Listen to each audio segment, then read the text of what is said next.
Golden Quill Month has officially started. Various writing competitions are ongoing, and we have a very special guest today in our show, Marie Mullany.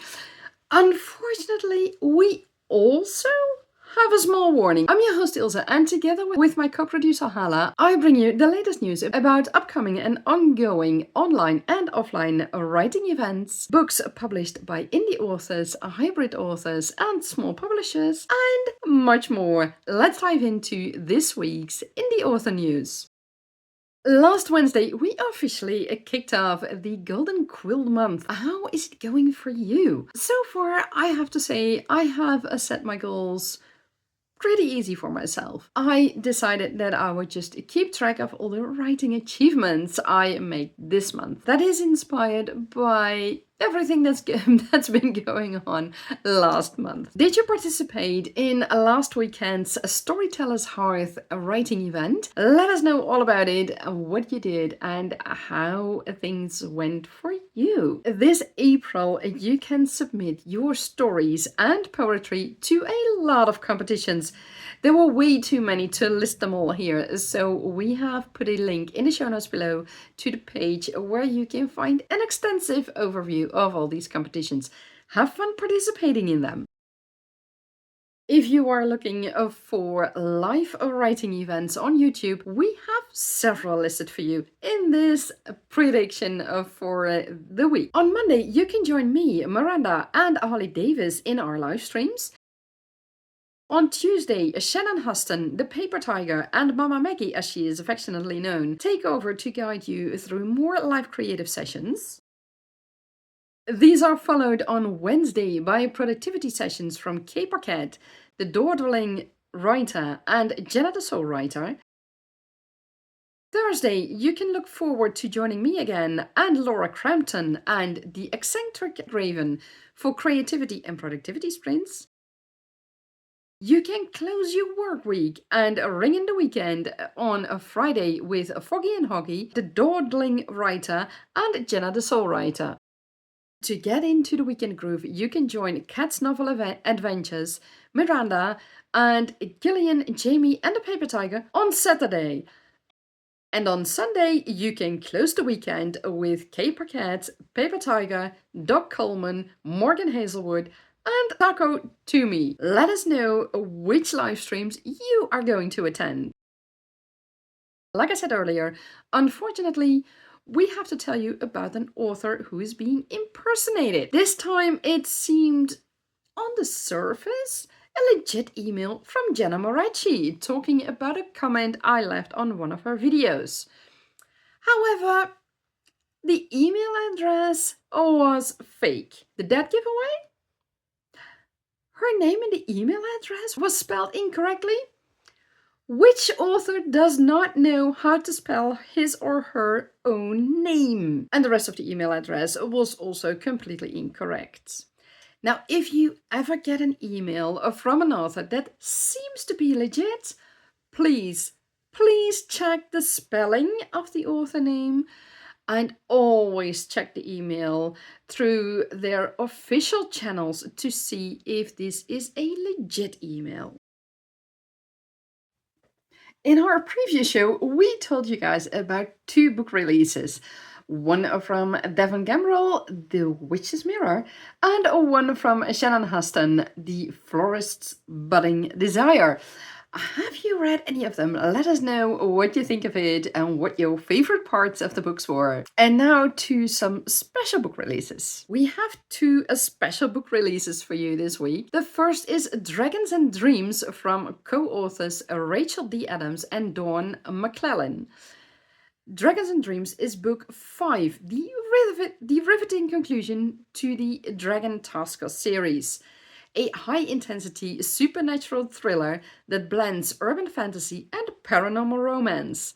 Learn to love, and sometimes despise, a device chorus of paranormal characters brought together through the adventures of a cynical dragon shifter and the human trying to save him. Even the stars will not keep us apart. After a lethal dragon attack on Crimson headquarters, will Gabriel Kennedy be able to convince his peers on the Crimson Council that dragons deserve a second chance? Tasker Jean-Michel Rodin is finally embracing who he truly is, the Dragon Lord known as Senias of Clan Morias. Alas, will his call to rally all dragons come too late? Ezekiel Skinner has used his position as Director of Crimson to corrupt those around him. He wields draconic power never meant for him, and he'll use it to keep everything. For 20 years, ever since his grandfather passed a legacy on to Gabriel, he has tirelessly prepared to make up for centuries of wrongdoing by his ancestors. It all comes down to this moment. Can the judgment to banish or kill all dragons be overturned in time to save them? Or will one man's twisted obsession destroy everyone the Dragon Tasker holds dear? Dragons and Dreams is a true crossover procedural that highlights politics, corruption, forensics, conspiracy, secret societies, and magic. This urban fantasy world, with its magical realism and multi-species alliances, also includes paranormal romances of male-male, male-female, and polylove that are often slow burn but spicy. Both Rachel and Dawn shared some personal information with us, and it's always so much fun to get a little insight into the lives of authors and what brought them to start writing and publishing their books. Rachel grew up in a rural small town, Alabama. Her writing grew from an exploration of the culture and the hidden nuances of that culture. She began writing at around the age of 11. Rachel's escapism as a child grew her imagination and her spirit. Her imagination helped her survive. Having lived in North Carolina since 2007, she has helped raise 3 kids, worked in several fields, and had her adventures in life. She uses her own experiences and the setting familiar to her to create stories to write about, both fiction and non-fiction. She writes multi-genre fiction and always adds supernatural, occult, gothic, and paranormal elements to her work. She loves non-standard relationships and diversity among the cultures of the characters she comes up with. She gets her love of these creative themes from her desire to break away from the oppression she has witnessed. Dawn McClellan was born and raised in South Texas. She wrangles her career in the medical field, writing and being a mother, a wife, and a grandmother on top of that. Her inspiration comes from people in her life, especially powerful matriarchs and wicked but loving and loyal men. Enamored of the macabre, she's always loved watching horror and loves reading, writing, and exploring both country life and history. Compelled to confront the darkness that thrives in the absence of light, her writing is often built on the power and knowledge of the unspoken. Rachel and Dawn have been writing urban fantasy and fantasy stories together for decades.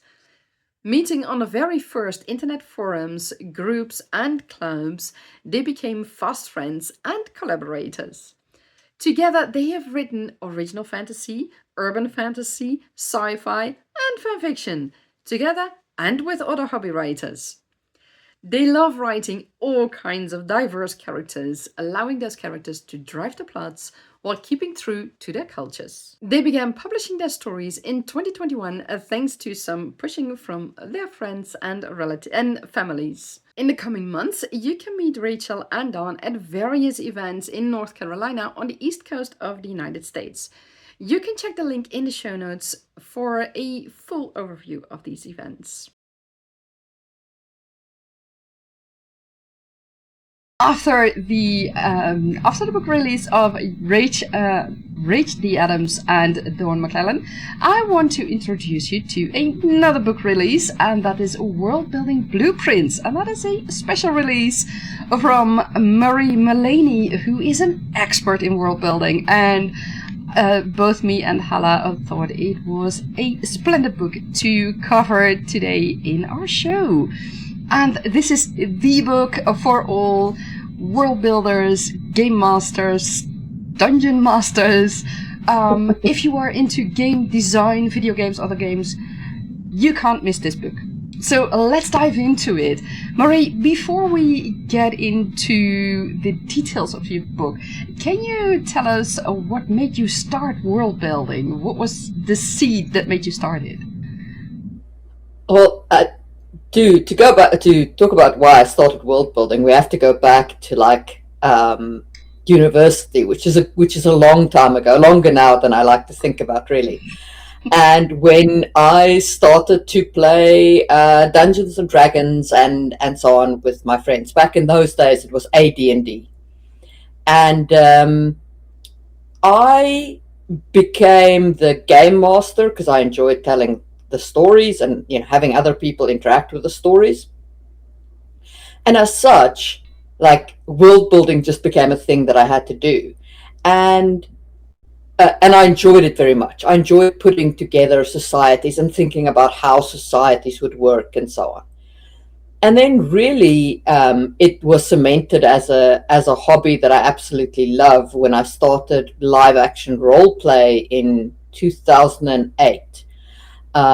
When we had to build a world for many players to interact with, and like the formality required there in terms of like putting together a world that people you don't know very well can consume and play in really helped kind of solidify my world building techniques.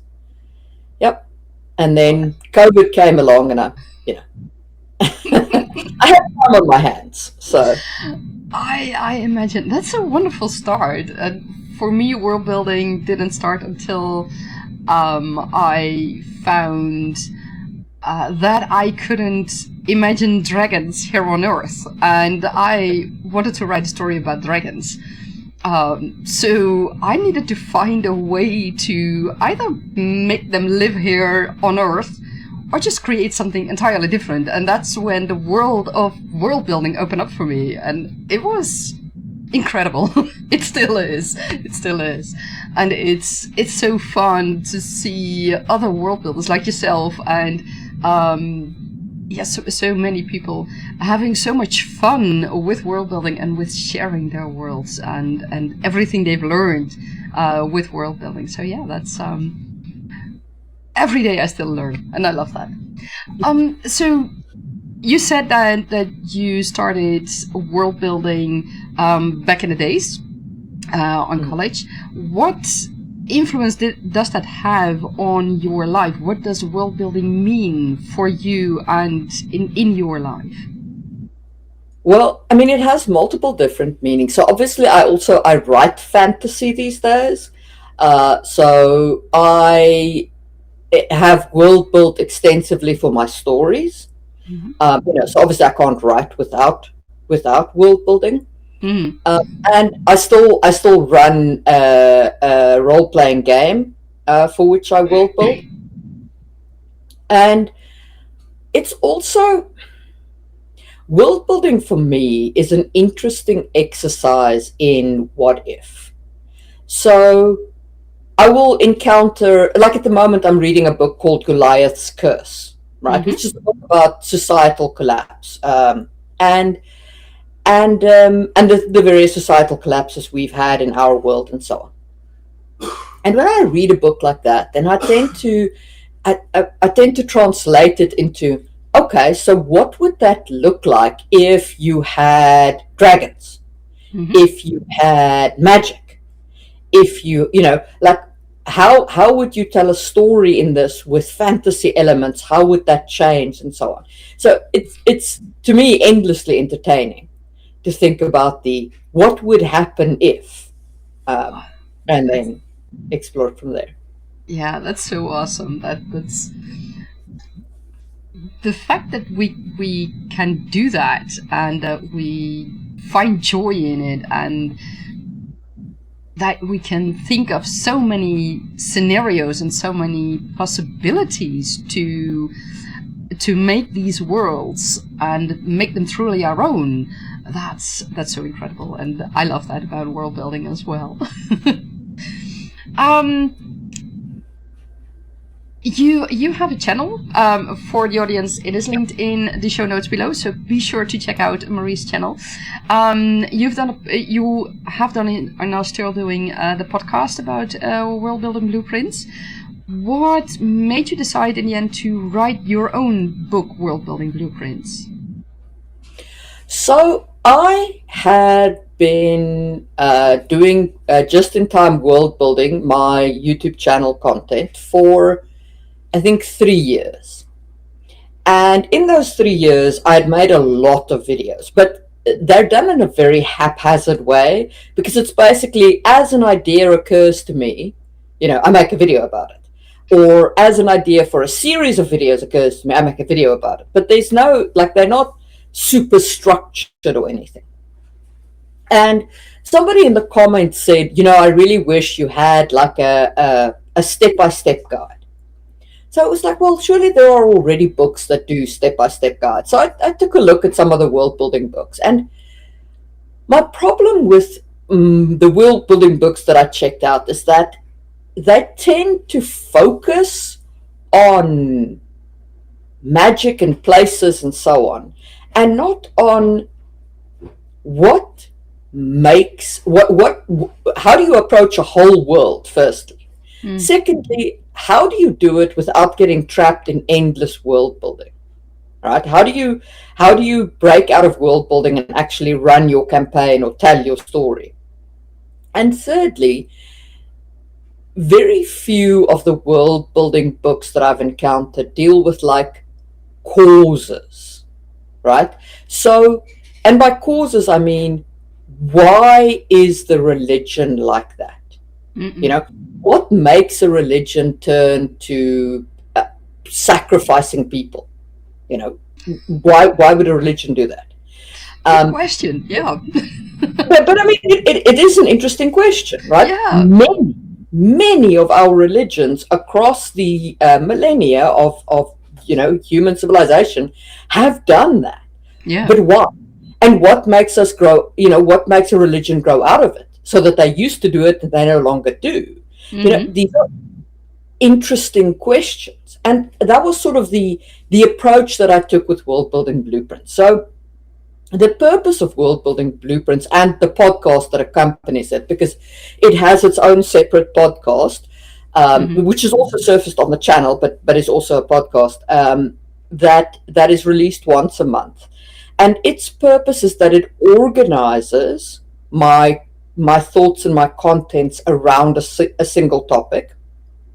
And it takes you from zero to hero in that topic. And it plunges into why, and how do you figure out the why, and how does that then inform your world building? So the first volume, Worldbuilding Blueprints Volume 1, which was Season 1 of the podcast, covers all the big basics of world building, most of all cultural world building. And it has in there models that I've developed out of sociology models. So basically, I've taken some sociological models and derived additional, derived from them fantasy models and economic models and so on. And it tries to help the world builder understand not so much the details of what to put in your culture, right? So it doesn't tell you what kind of fabric to use to make people's clothes. It tells you what it means and why people use certain fabrics, and how fabrics become exclusive and why they could become taboo and things like that. Yeah, those are all very interesting things to think about, because it influences so much of the people's daily lives and rituals and events that are happening in your world. And I mean, if we look back at our own history here on Earth, we have Christianity and Muslim and Buddhism and, well, I mean, so many religions, and we all have our rituals, and we sometimes take things for granted, but it's important to remember that some things really have a base in history, maybe hundreds of years ago, but also thousands of years ago.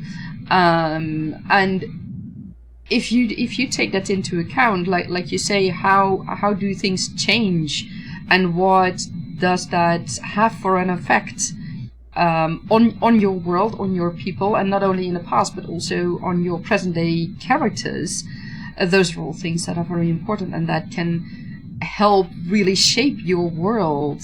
And it will show, at least that's what I also learned from your episodes, from your podcast, and what I have as an experience as well. It not only shows how things are right now, but the effect it has and how things evolved, and what that means for a culture, for a government, how governments deal with religions or other groups and things like that.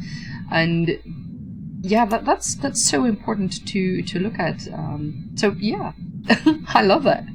So we looked at what made you decide to write your book, Worldbuilding Blueprints. If we dive into that a little bit more, what for you is the most important aspect about world building in general, and specifically your book for other world builders, authors, game designers, etc.? So the most important part is you have to actually write or play in the world. You can build a world for yourself. Okay, you can build a world entirely for yourself in your own speculation, and there's nothing wrong with that. But if you want a world that other people are going to read about, that other people are going to play games in, and so on, you have to actually expose that world to other people as soon as possible. You need other people's feedback. And the only way to get it is to actually write a chapter in it and expose it to some beta readers, or run a campaign in it, or write a beta game in it, or something. All right. Yep. And the faster you get to that part, the better. And that's also the approach that I try to advocate for. Like the whole principle behind the book is build what you need when you need it. So you start in chapter 1 by designing your kind of North Star for the book, and then you write. And whenever you get stuck, like, oh, I need a religion, then you go to the religion chapter and you define the religion. Oh, I need a currency. Go to the economics chapter and define a currency. Don't front load all your world building. You'll go crazy. So yes, perfect. That is my advice. Yeah, I remember when I was writing a part of my story. I use that combination, like you suggested, do world building when you need it, and this is an example that some of the audience members may already remember from Livestreams where I said it, but I was stuck on the question why a few characters hadn't met each other for years. Now, my story is a full fantasy setting, so it doesn't have cars or buses, etc. You have to either walk or go with a horse or anything like that, but no fast transport. So I was stuck with that question, and that's when I started to world build again and look at my old hometown and see what made that hometown, or what in that hometown might cause people not to go to the other side of the town. And that's when it hit me. If you have all the necessities around your home, then you don't need to go to that other side of the to the other side of the city. And that's when I figured out, why these characters hadn't met for years, for a decade or something. And that's indeed when you do world building again. And I remember in past live streams and such from yourself that you also talked a bit about world builder's disease, and I think that is indeed a very risky thing to do. And you touch upon that in the beginning of your book. Can you explain a little bit more about that? Why it is a risk for world builders, authors, game designers, etc.? Sure. So world builder's disease, for those of you who don't know it, is essentially when a world builder never actually writes in their world, right? Never runs a campaign in their world, never creates that game. Mm-hmm. They literally just get stuck defining the cultures or the language or the whatever, right? Mm-hmm. It's just they can't get over it. They just cannot get to the point where they actually write in it. All that they want to do is just build more, and they're just never confident enough or ready enough to actually write. And the thing is, if you're building a world for yourself 100%, you can go crazy. But if you want to tell a story, then you have to actually get to the story part. The world is the background. Exactly. Yeah. You can't get trapped forever in the background. That's so true. Yeah. I mean, I do world building and I love it. I love getting into the cultures and doing research about certain things. For example, in my book series, in the world of my books, Tergane, silk, various kinds of silk, play an important role in a certain empire.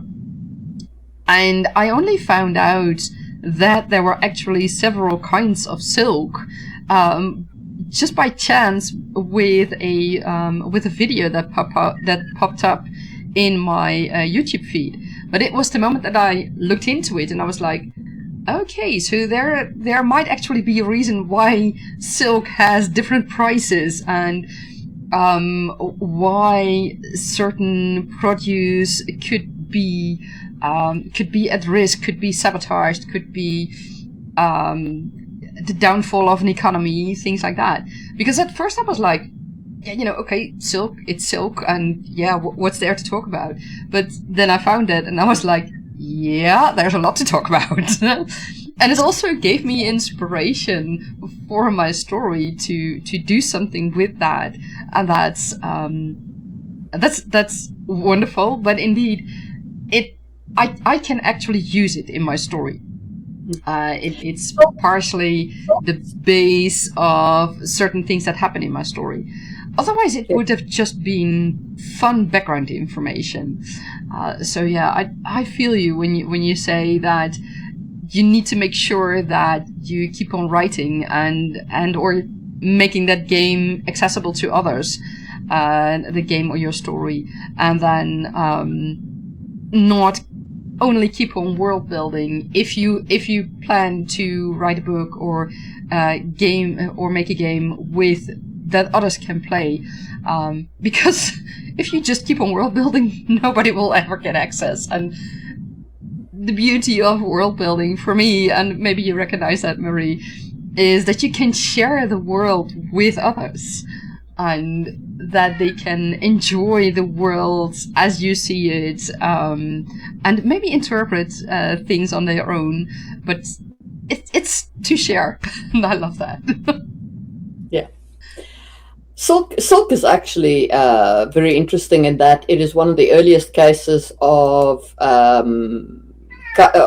corporate espionage that we know of. Emperor Justinian sent 2 monks to China, to 2 Benedictine monks, if I remember correctly, to steal from them the secrets of silk. And those 2 monks came back from China with silk worm eggs laid inside their canes. So they had canes with screw-on tops. So they had the silkworms lay eggs inside the canes and carried the worm the eggs back to Europe or to Constantinople. So Incredible, right? And that's how things can work like that. I mean, we don't have to look enormously far to get all kinds of inspiration and to get real things that you can use in your story, and that's so lovely. By the way, was that one of your cats in the background that I heard? Yes. My one cat is gets very anxious when I'm not paying enough attention to her. Oh, So your cats are so fun. you say that because you don't have to live with them. Yeah, I don't have cats myself, but friends of mine do, and I always love them. But yeah, it depends on cats.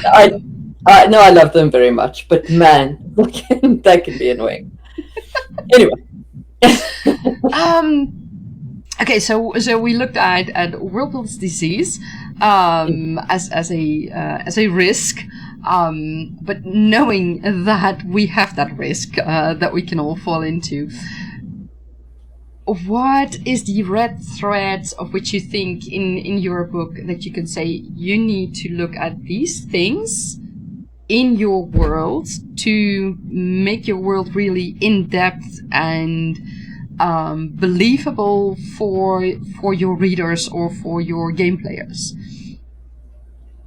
So I think that one of the most important things that people need to do is so I think, like, look at chapter 4, look at the culture model, because the culture model is probably the most it's where most of my work went into, but it is also, I think, cultures are so much the heart of our world building, and they're often done in such a superficial way. Like, people will build an evil culture. Okay, but why? What is the ideology behind that culture? Why do they sacrifice people? You know, what do they tell themselves? Because they don't tell themselves that they're evil. Right?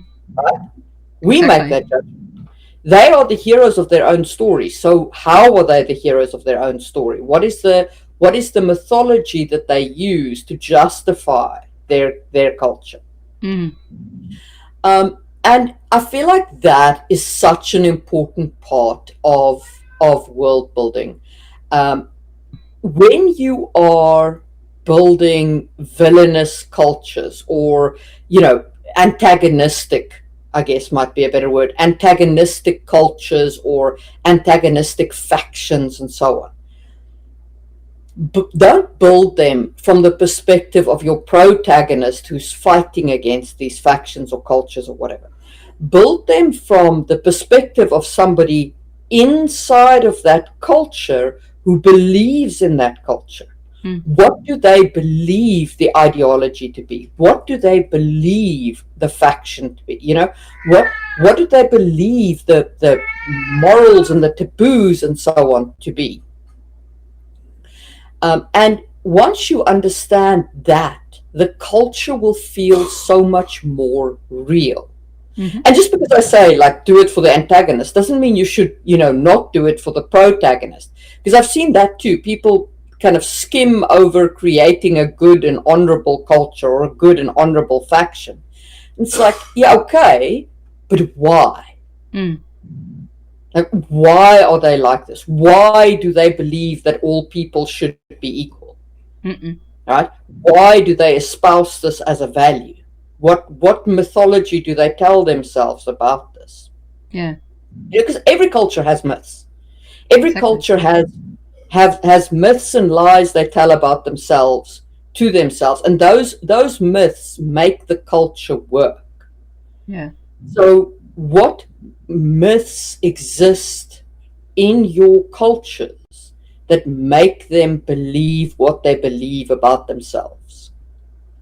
I think that's a very good thing. I would like to add to that even if things may not seem right to you in your experience and with who you are, it might be the important thing for that culture in your world. And it might be that your protagonist or your villain is 100% certain that that should happen or should look like that or whatever, what's not good in your eyes. Those are things that are also important to look at. So yeah, culture makes or breaks a world, I think, and also multiple cultures, like you said, not only from the villain, but also from the protagonist, and the world they live in. Here on Earth, we have so many cultures that influence us in so many ways, and it's basically impossible, I feel, that that you only have two cultures in your world. So what I would say, take that into consideration as well in your world building. Yeah, and I think the other thing to bear in mind is at least some of your cultures should have values that you don't feel completely comfortable with. Because otherwise they're just all variations of you. Yeah. So, and try to think in terms of those cultural values. And if they make you feel like, no, I would never support that, sit and think about, okay, but what mythology would make you support that?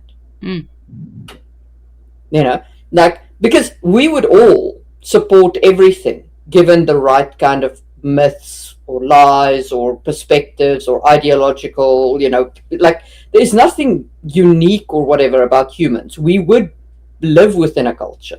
Exactly. Yeah. So what would be enough to convince you that a culture with human sacrifice is just and righteous? Yeah, that's so true. That's so true. I mean, we all like to think we wouldn't, right? We all like to think, no, see, we would draw the line. We would draw the line. But would you? Exactly.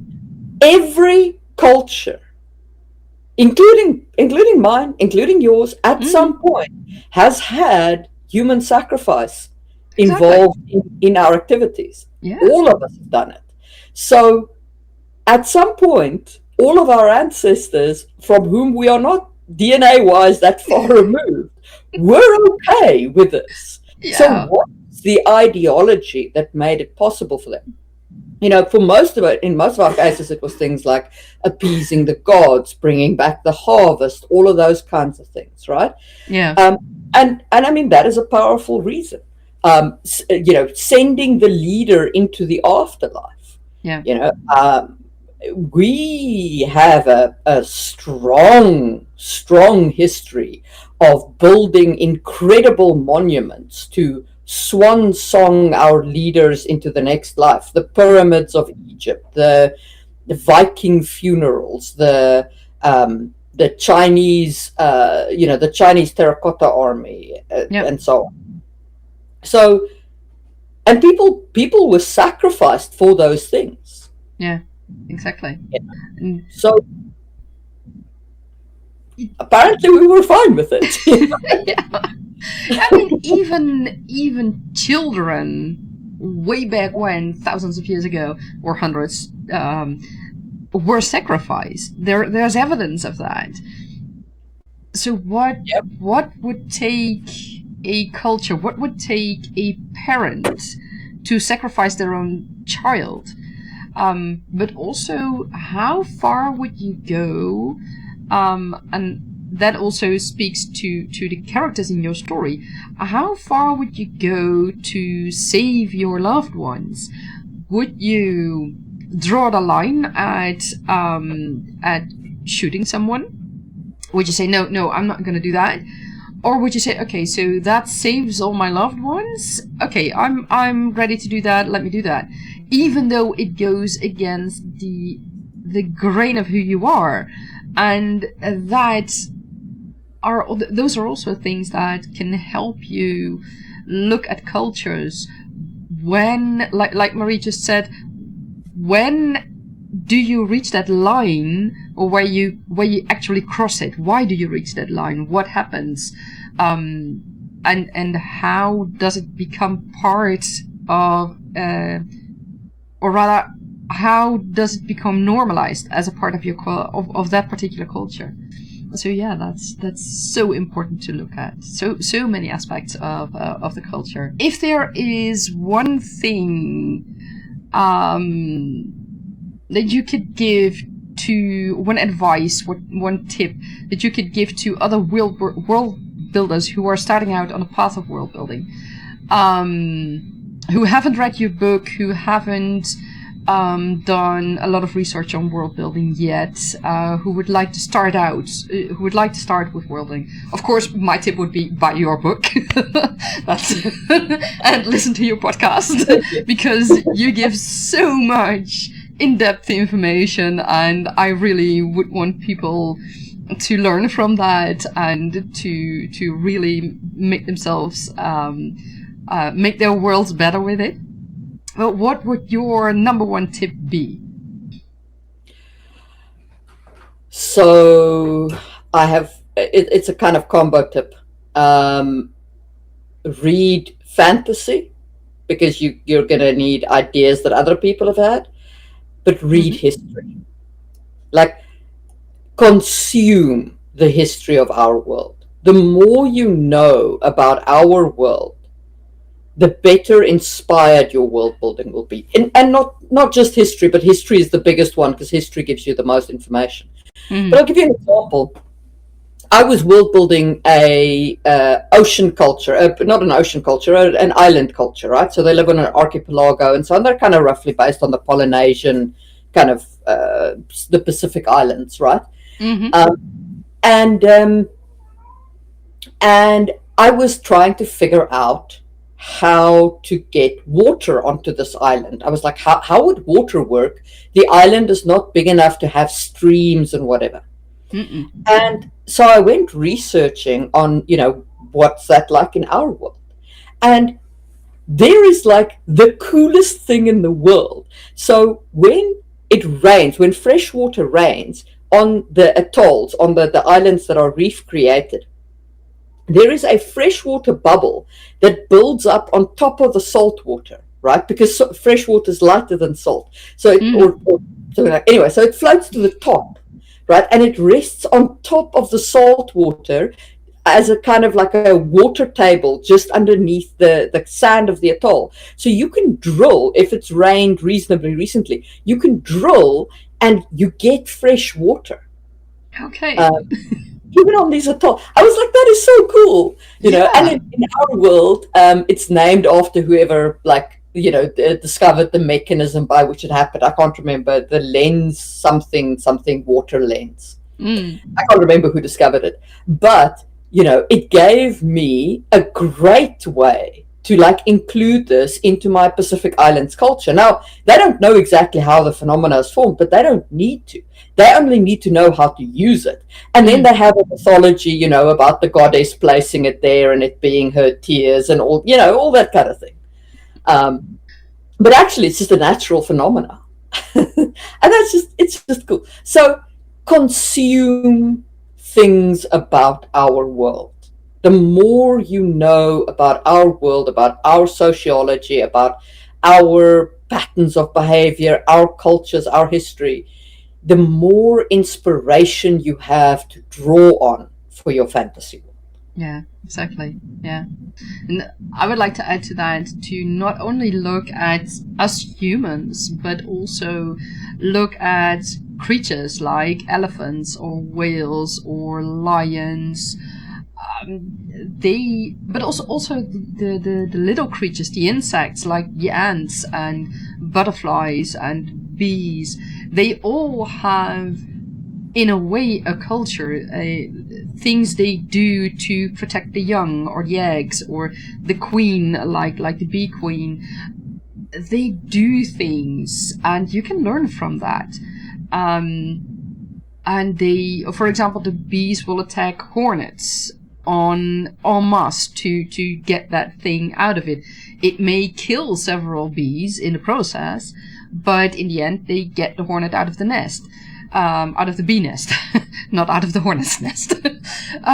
So those are all things you can learn from. So make sure you don't limit yourself to one view only, and not and I should say, for example, we have in our Western world, we have a certain way of thinking about loads of things, and that might clash or might not be as comparable as you'd like with other cultures, but see why it clashes and how that could work in your world, or maybe exactly not work in your world, and what you can learn from it, and also what you can learn from these other from all these other cultures, because they are important as well, and those are things we can really use in our world building. And the more we learn about other cultures, the more respect you can have for them, and that way you can also pay respects to them in your world, in your books, and in your game. Because I sometimes feel that that's not done enough, but that's my humble opinion. So there's a few things there, right? So one, people take way too much inspiration from the European Middle Ages for fantasy. Like, I've got nothing against the European Middle Ages. I love them. But the good Lord knows they are so common everywhere. But the worst part is that people don't actually take inspiration from the actual European Middle Ages. They take inspiration from an exceptionally romanticized version of England and France's history during the Middle Ages. Exactly. So like Prague and its role and its history, like that kind of history almost never features. You know? The Italian city-states during the Middle Ages was such an interesting period. They were bananas, right? Exactly. Very rarely taken as inspiration. Yeah. Everybody looks at this mythologized version of the feudal system and the knights and takes that as like some kind of lost golden age. But like, the Holy Roman Empire was not everything you think it was. You know? No, most certainly not. we can learn things, but also learn how not to do things. You know, make them, but that goes for all cultures. See what you can use as a mechanic or as something that is important to your character. From indeed what Marie just said, not only medieval romanticized Europe, but also all these other cultures, like Asian cultures, like African cultures. For example, for me in Terkenay, when I started with Terkenay world building, like I said, I couldn't imagine how I would have dragons here on Earth. And then at some point I saw photos and videos of the Hang Son Dune caves in Vietnam, and I was like, yes, that's perfect. That's perfect for Dragon City. And Dragon City is one of the main cities in Terkenay. And I started building from there, and the Hang Son Dune caves to me always felt more like a more tropical situation. And I realized that loads of fantasy stories just don't play in tropical situations. And I was like, okay, that's all fine, but I see the central part of Terkenay, or of the story that I'm writing, taking place in that tropical setting. So then you have to rethink things And I remember I had so much trouble writing for one character because I was stuck with that image of a European castle, a European medieval castle. And I was so stuck with that.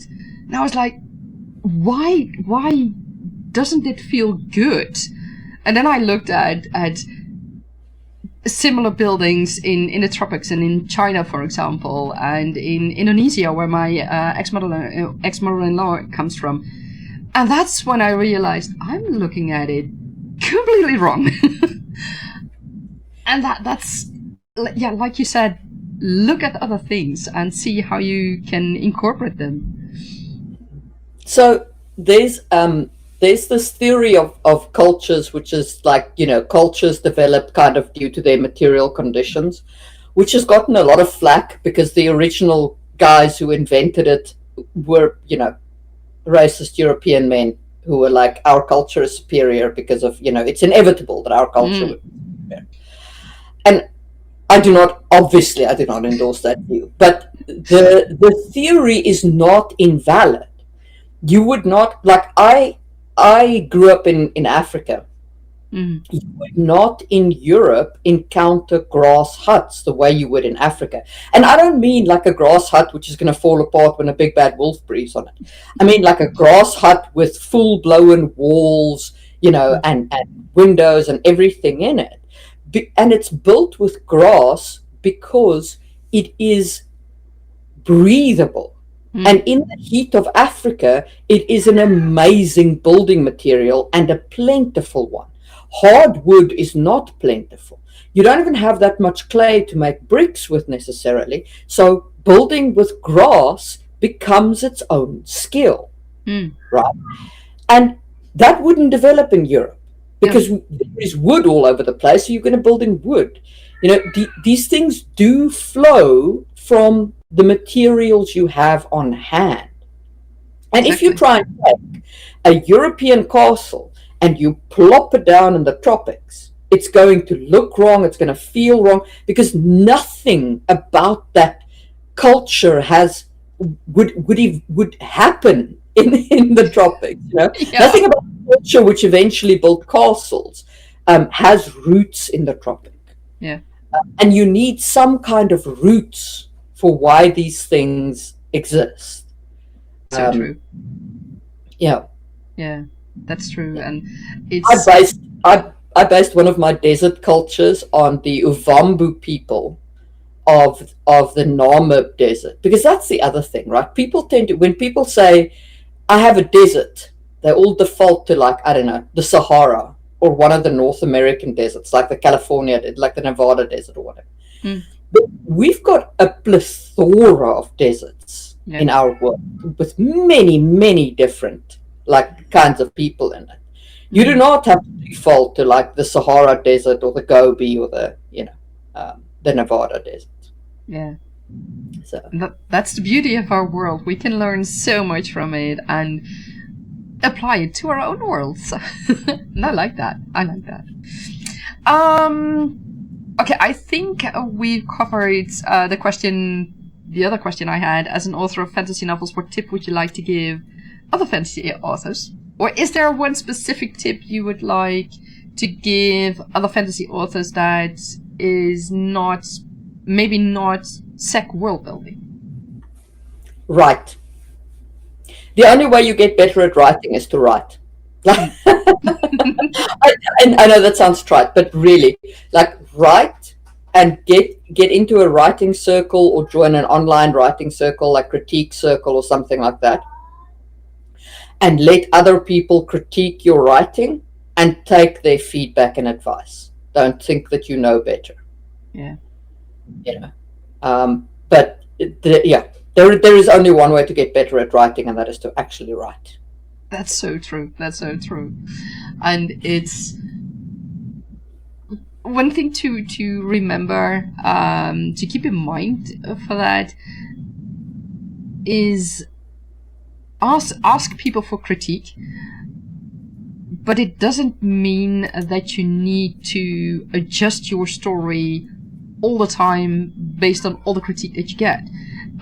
Keep in mind that if one person out of, for example, the 10 people who read your story, if one person doesn't like one particular thing while the 9 others love it, you don't need to adjust your story to that one person. That's one thing important to keep in mind. You can't write your story or make your game in a way that everybody likes it. That's just not gonna happen. But yeah, so in chapter 1 of the book, I actually talk about identifying your audience for exactly that. Not all books are written for all people. Know who you're writing for.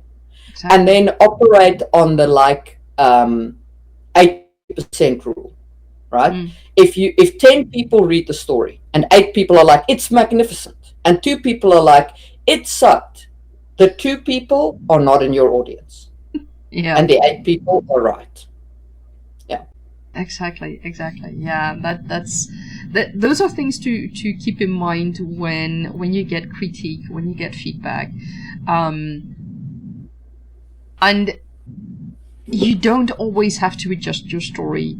If you don't agree with feedback that you get, even though it might sound valid from those critique partners, if it doesn't line up with what you have in mind for your story, see how it can influence your story to when you would adjust your story based on that feedback, and how it would be if you keep it like the way you have it already.